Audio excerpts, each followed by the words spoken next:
আজকের এই ক্লাসে ডিসকাশন করব টেট 2 2015 সাল থেকে 2025 সাল পর্যন্ত অর্থাৎ লাস্ট টেট পর্যন্ত টেট 2 পরীক্ষা টেন্স থেকে যে কোশ্চেনগুলি এসছে কোন টাইপের কোশ্চেন এসছে এবং এগুলি সলিউশন করব উইথ ডিটেল এক্সপ্লেনেশন।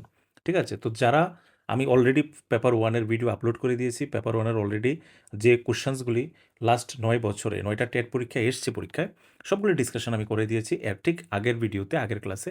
তো তোমরা যারা ফার্স্ট ভিডিও মিস করেছো অবশ্যই ফার্স্ট ভিডিওটা দেখবে এবং এই ভিডিওটাও দেখার পর সেভ করে রাখবে, এগুলি কাজে লাগবে। আমি তোমাদেরকে বলতে চাই, যদি এই দুটো ক্লাস তোমরা এক্সামের আগে দেখে যাও 100% টেন্স থেকে তোমরা নাম্বারটা পেয়ে যাবে, শিওর। ওকে, তো 2015 টেট 2 2015 সালে টেট 2 পরীক্ষা এসছে। Anil dash at 5 AM everyday. এখানে কিওয়ার্ড হচ্ছে এভরিডে। আমরা জানি যখন everyday, every month, every year, often মানে প্রায়শ, রেগুলারলি, এগুলি মানে কি? এগুলি মানে হচ্ছে একটা কাজ প্রায়শ হওয়া। এটা একটা রুটিন মাফিক কাজ, প্রত্যেক দিন হওয়া, প্রতি বছর হওয়া, প্রতি মাসে হওয়া, প্রতি সপ্তাহে হওয়া, প্রতি যদি থাকে, রেগুলারলি হওয়া, অফেন যদি থাকে, তার মানে ওইখানে হয় সিম্পল প্রেজেন্ট বা প্রেজেন্ট ইনডেফিনিট। প্রেজেন্ট ইনডেফিনিট, ওকে, প্রেজেন্ট ইনডেফিনিট। তো এখানে কি লেখা আছে? এভরিডে, প্রতিদিনের অভ্যাস। তো অভ্যাস বোঝালে কি হয়? সিম্পল প্রেজেন্ট বা প্রেজেন্ট ইনডেফিনিট। তো প্রেজেন্ট ইনডেফিনিট অনিলের সাথে কি হবে? Gets, gets, gets up, okay, gets up at 5 PM, sorry 5 AM। 11 number 2016 TET 2, the drug trafficker has been sentence to death. তো ড্রাগ ট্রাফিকারকে ডেথ সেন্টেন্স দেওয়া হয়েছে কার দ্বারা? By the high court, fine. He will be dash in December, he will be dash in December. তো তাকে মানে মৃত্যুদণ্ড দেওয়া হয়েছে, তো তাকে ডিসেম্বর মাসে কি হবে? ফাঁসিতে ঝোলানো হবে। তো উইল বির পরে কি হবে এটাই বোঝানো হচ্ছে। এখানে হ্যাং, হাং, হ্যাংড তিনটেই তো আছে ঝোলানো, ফাঁসিতে ঝোলানো তিনটেই তো আছে ঝোলানো। কোনটা হবে অ্যাকচুয়ালি? আমরা একটু বেসিক পার্টটা আলোচনা করি। হ্যাংড আর হাং কোন জায়গায় হয়? যখন কোনো মানুষকে ফাঁসি দেওয়া, ফাঁসি তো নিশ্চয়ই এখানে ফাঁসির কথা বলেছে, তখন কি হবে? হ্যাংড। আর যখন কোনো বস্তুরে ঝুলিয়ে রাখার কথা হয় তখন হাং। বোঝা গেল সিম্পলভাবে? তো আমি কি আনসার করতে পারি এখানে? যেহেতু এখানে কোনো একটা ড্রাগ ট্রাফিকারকে, নেশা কারবারিকে মৃত্যুদণ্ড দেওয়া হয়েছে, তার মানে তাকে হ্যাংড করা হবে। এই যে এখানে লেখা আছে, যখন কোনো মানুষকে ফাঁসি দেওয়া হয় তখন হ্যাংড। ওকে, তো আমার আনসার শিওর শর্ট হয়ে গেল 11 নম্বর। 12 নম্বর 2017 TET 2, don't sorry didn't he dash is like last summer. 98% question, এই কোশ্চেন আনসারটা ভুল করে, এখনও ভুল করে 98%। বেসিক একটা নিয়ম, বেসিক, ভেরি বেসিক নিয়ম, সহজ একটা ব্যাপার। কি? সেন্টেন্সের শুরুতে ডিড নট। আমরা জানি যখন কোনো সেন্টেন্সে একবার ডিড ইউজ করা হয়, ডিডের পরে যখন ভার্ব ইউজ করা হয় অলওয়েজ ভার্বের 1 number form, main form, base form. Okay, তো ডিডের পরে বেস ফর্ম এখানেই লেখা আছে, দেখো ডিড বা ডিড নটের পরে সবসময় ভার্বের বেস ফর্ম বা V1 বসে। দ্যাটস ইট, এইটুকু মনে রাখলে হলো। তো ডিড নটের পরে V1 কোনটা? এটা কি V1? ING form? কক্ষণই না। ব্রোকেন কি V1? কক্ষণই না। ব্রোক কি V1? কক্ষণই না, কারণ এটা পাস্ট টেন্স, এটা পাস্ট টেন্স, এটা পাস্ট পারফেক্ট টেন্স, এটা কন্টিনিউয়াস টেন্স। তার মানে এগুলি কক্ষণই V1 না। V1 হচ্ছে মেইন ফর্ম, ব্রেক। এটাই হচ্ছে আমার কারেক্ট আনসার। বোঝা গেল ব্যাপারটা? তো এটা রুল কোনটা কাজ করলো? শুরুতে যদি ডিড থাকে, মানে যে কোনো জায়গায় ডিডের পরে ভার্বটা অলওয়েজ V1ই হবে।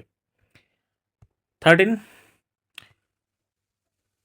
সরি, কোশ্চেন নাম্বার 13, যেটা 2018 টেট 2 সেশন 2 তে এসছে। আগেরটা কোথায় এসেছিল? আগেরটা ছিল টেট 2, তাহলে টেট 1, টেট 2 সেশন 1 এ হয়তো আসেনি টেন্স থেকে। I dash for London tomorrow. আমি মানে লন্ডনের উদ্দেশ্যে আগামীকাল রওনা হবে, এরকম কিছু একটা আর কি, যেহেতু এখানে লিভ আছে। তো নিয়মটা কি? এটা কি বেশি টাফ? নো। দেখো, আগে থেকে ঠিক করা ভবিষ্যতের পরিকল্পনা বোঝাতে আমাদের কাছে মনে হতে পারে টুমোরো ভবিষ্যৎ, তার মানে ফিউচার টেন্স হবে, কিন্তু এখানে তো অপশনে ফিউচার টেন্স নেই। আগে থেকে ঠিক করা ভবিষ্যতের পরিকল্পনা বোঝাতে মানে প্রি ডিসাইডেড, ভবিষ্যতে হবে কিন্তু এটা প্রি ডিসাইডেড যদি হয় তখন প্রেজেন্ট কন্টিনিউয়াস টেন্স আমরা ইউজ করি। ঠিক আছে, যেমন আজকে সন্ধ্যায় আমরা একটা মুভি দেখতে যাইতেছি বা যামু, ওই ক্ষেত্রে সিম্পল ফিউচার নাও হইতে পারে। We are going to watch A movie today বা টুডে ইভিনিং। বোঝা গেল ব্যাপারটা? অর্থাৎ প্রি ডিসাইডেড যখন কোনো কিছু হয় তখন ফিউচারে হলেও এটার সাথে আমরা ইউজ করি প্রেজেন্ট কন্টিনিউয়াস। তো এক্ষেত্রে present continuous, I am living, এটাই আমার correct answer, option B. TET 2 2019, the phone rang while I has dinner. The phone rang মানে ফোন বেজেছিল। হোয়াইল, ওই যে হোয়েন আর হোয়াইলের রুল, হোয়াইল মানে যখন, হোয়াইল মানেও যখন। তো যখন আই হ্যাজ ডিনার, ফোন কখন বেজেছিল? যখন আমি ডিনার খাচ্ছিলাম, মানে একটা কাজ কমপ্লিট, ফোনটা বেজে গেছে। তোমার ফোন বাজার কাজ কমপ্লিট, বাট তখন তোমার কি চলছিল? ডিনারের কাজ চলছিল। তাহলে কোন রোল কাজ করে? অতীতকালে দুটো কাজের মধ্যে যদি একটা কাজ চলে আরেকটা কাজ কমপ্লিট বোঝায়, সেক্ষেত্রে সিম্পল পাস্টের সাথে তোমরা রিপিট করবে। সিম্পল পাস্টের সাথে কি কাজ করে? Past continuous. তো তাদের এখানে দেওয়া আছে সিম্পল পাস্ট, অপশানে কি থাকবে? Past continuous. কন্টিনিউয়াস কোথায় আছে? ওয়াজ হ্যাভিং, কারণ ডিনার লাঞ্চের ক্ষেত্রে হ্যাভিংই হতে হবে ভার্বে, ওয়াজ হ্যাভিং। তো কি লেখা আছে? একটি কাজ চলছিল এমন সময় আরেকটি কাজ ঘটেছে। আমরা অলরেডি এরকম করে নিয়েছি, তার মানে সেম রুলের আমরা এই পর্যন্ত 3টা কোয়েশ্চেন পেয়েছি আই থিঙ্ক, পেপার 1 এবং পেপার 2 মিলে। তো তোমরা বুঝতেই পারছো পরীক্ষক বা পরীক্ষাতে কেমন টাইপের কোয়েশ্চেন আসছে বা রিপিট করতে পারে কিনা। 15, question number 15, 2021 TET 2। When I open my eyes, যখন আমি আমার চোখটা খুলেছিলাম, আমি একটা স্ট্রেঞ্জ সাইট, একটা দৃশ্য দেখেছিলাম। ঘটনা কি? তুমি চোখ খোলার অনেকক্ষণ পরে দেখছো এটা? অনেকক্ষণ পরে নাকি সঙ্গে, সঙ্গে দেখেছো? তার মানে আমি চোখ খুললাম, সঙ্গে, সঙ্গে আরেকটা ঘটনা ঘটে গেছে। তো চোখ খোলার পর সঙ্গে, সঙ্গে একটি ঘটনা ঘটেছে। উভয় ঘটনাই অতীতে সম্পন্ন হয়েছে। তাই একে বলে সিম্পল পাস্ট। কোন ঘটনা মনে আছে? একটার সাথে যখন আরেকটা ঘটনা ঘটে, আমি তোমাদের ফার্স্ট ক্লাসে এটা ডিসকাশন করেছিলাম। আমি একবার দেখিয়ে দিই কোন রুলটার কথা বলছি। একটা ঘটনার সাথে ধারাবাহিক, এই যে সিকোয়েন্সিয়াল। কোনটা? মিরান্দা ড্যাশ দ্য লেটার, চিঠি লেখার পরে সে পোস্ট করতে গেছে। তার মানে অতীতের দুটো ঘটনা সিকোয়েন্সিয়াল, একের পর এক হয়েছে, একের পর এক সঙ্গে, সঙ্গে হয়েছে। এক্ষেত্রে কি রুল কাজ করে? সিম্পল পাস্টের সাথে সিম্পল পাস্ট, সিম্পল পাস্টের সাথে সিম্পল পাস্ট। এক সেকেন্ড, সিম্পল পাস্টের সাথে সিম্পল পাস্ট। তো সিম্পল পাস্টের সাথে সিম্পল পাস্ট হলে এখানে সিম্পল পাস্ট দেওয়া আছে, আমার আরেকটা সিম্পল পাস্ট প্রয়োজন। সিম্পল পাস্ট কোথায় আছে? স, এটাই হচ্ছে আমার কারেক্ট আনসার। ওকে, 2016 নাম্বার কোয়েশ্চেন, 2025 অর্থাৎ লাস্টের 2024-25 কোয়েশ্চেনটা হচ্ছে I had gone to bed when the phone dash. তো এখানে কিওয়ার্ড কি আছে? হোয়েন। হোয়েন মানে যখন। তো যখন মানে কি? দুটো ঘটনা। আই হ্যাড গন এখানে অলরেডি পাস্ট পারফেক্ট দেওয়া আছে, পাস্ট পারফেক্ট। তো আমরা জানি অতীতকালে দুটো ঘটনা যদি থাকে, অতীতকালে যদি দুটো ঘটনার কথা মেনশন থাকে, একটা পাস্ট পারফেক্ট হলে আরেকটা কি হয়? Simple past. আমি আবার রিপিট করছি, অতীতকালে দুটো ঘটনা, দুটি কাজই শেষ, ওই ক্ষেত্রে কি হয়? সিম্পল পাস্টের সাথে পাস্ট পারফেক্ট। যেহেতু আমার মানে কোশ্চেন পেপারে পাস্ট পারফেক্ট দিয়ে দেওয়া হয়েছে, আমার কাজ কি? খুঁজে বের করা সিম্পল পাস্ট। তো এখানে কি, কি আছে অপশন দেখি একবার। সিম্পল পাস্ট কোথায় করা যায়? রাং সিম্পল পাস্ট না, রাং সিম্পল পাস্ট না, রিঙ্গিং কন্টিনিউয়াস।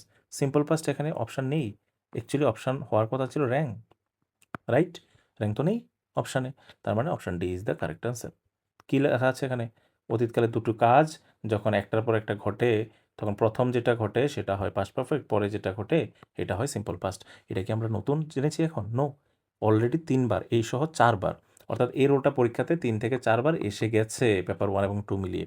তো আমরা বুঝতেই পারছি কোন কোশ্চেনগুলো আমাদের জন্য ইম্পর্টেন্ট। ওকে, তো এই গেল আমাদের টেন্সের previous year question paper analysis. আমি নেক্সট ক্লাসে ইংলিশের আবারও এমন একটা টপিক নিয়ে আসবো যেটা স্পেসিফিক গত 9 বছরের টেট পেপার 1 এবং 9 বছরের টেট 2 কোশ্চেনে ওই টপিক থেকে কোন কোশ্চেনগুলি এসছে সলিউশন করব। সঙ্গে এই কোশ্চেনগুলি সলিউশন করার পর আমাদের কি নাম্বার পাওয়ার জন্য আমরা মানে অ্যাভেলেবেল বা অ্যাবেল হয়ে যাব কি না সেটাও আমরা দেখব, যে হেল্প হচ্ছে কি না, নাকি আরও কিছু নতুন করতে হবে। ওকে, তো ভিডিও ভালো লাগে থাকলে বা ক্লাসটা যদি তোমাদের ভালো লেগে থাকে, যে হেল্পফুল, তো অবশ্যই বন্ধুদের সাথে শেয়ার করবে।